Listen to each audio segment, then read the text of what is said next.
Friends, আসসালামু আলাইকুম। কি দেখতে পাচ্ছেন? R15। শুধু কি R15? এরপরে কিছু নাই? আছে R15 V3, এই তো।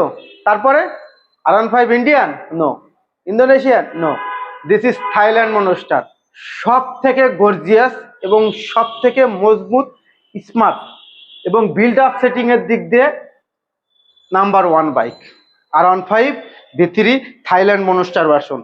সুপার ফ্রেশ কন্ডিশন 2022-এর এই বাইকটি untouch engine, no accident history, super duper fresh condition অবস্থায় পেয়ে যাচ্ছেন আপনাদের পছন্দের সেরা ইউজ বাইকের শোরুম সোহান বাইকসে। সো আমাদের লোকেশনে চলে আসতে হবে অ্যান্ড আমাদের সোহান বাইক ফেসবুক পেজটা ফলো দিতে হবে, সোহান বাইকস ইউটিউব চ্যানেলটা সাবস্ক্রাইব করে আপনাদের মনের মতো বাইকের কালেকশন দেখতে ভিজিট করতে হবে। সো সাবস্ক্রাইব করে রাখুন সোহান বাইকস ইউটিউব চ্যানেলটি, ফলো দিয়ে রাখুন সোহান বাইকস ফেসবুক পেজটি। আল্লাহ হাফেজ।